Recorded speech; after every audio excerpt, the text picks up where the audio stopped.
Good morning. Monday morning, daily devotion. I want to read you John 17:23. Jesus prays for everybody who would ever be a Christian. He asked for this: God, make them united. Let them be brought to complete unity. And then Paul, later on, he's coaching a church on how to live out this unity in Colossians 3:13 through 14. Write that down so you can read it for yourself. Colossians 3:13 through 14. Here's what he writes: Bear with each other and forgive one another. If any of you has a grievance against someone, forgive as the Lord forgave you. And over all these virtues put on love, which binds them all together in perfect unity. Right now, it's actually Sunday afternoon, and I wanted to wait till the last minute, Sunday afternoon, to record this for this reason. I wanted to get your feedback of your experience of our Sunday morning worship gathering. There were some of you who expressed that, man, that conversation really renewed your hope in our church. There are others of you who are like, it's all right.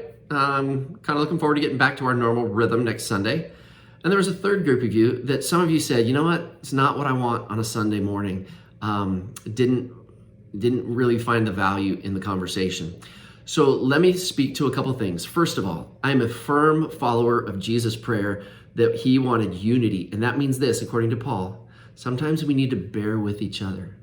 That means we're not always gonna see things the same way or value things the same way.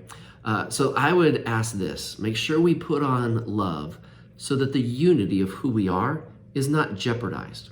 With that said, I wanna say 6 quick things about Sunday morning. The first is this: one person commented that there was no one who opened a Bible.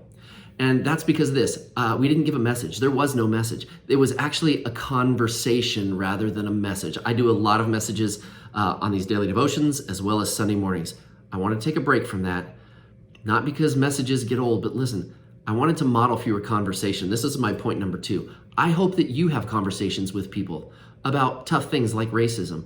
And so I wanted to model it for you about what that conversation might look like in a polite, kind way. The third thing, because it's a conversation, it's designed to make sure the other person really knows that we've listened to them and that they are heard. It's not designed to simply make a point after point. If you want that, all you got to do is watch the news or watch a talk show, right? Here's the fourth thing.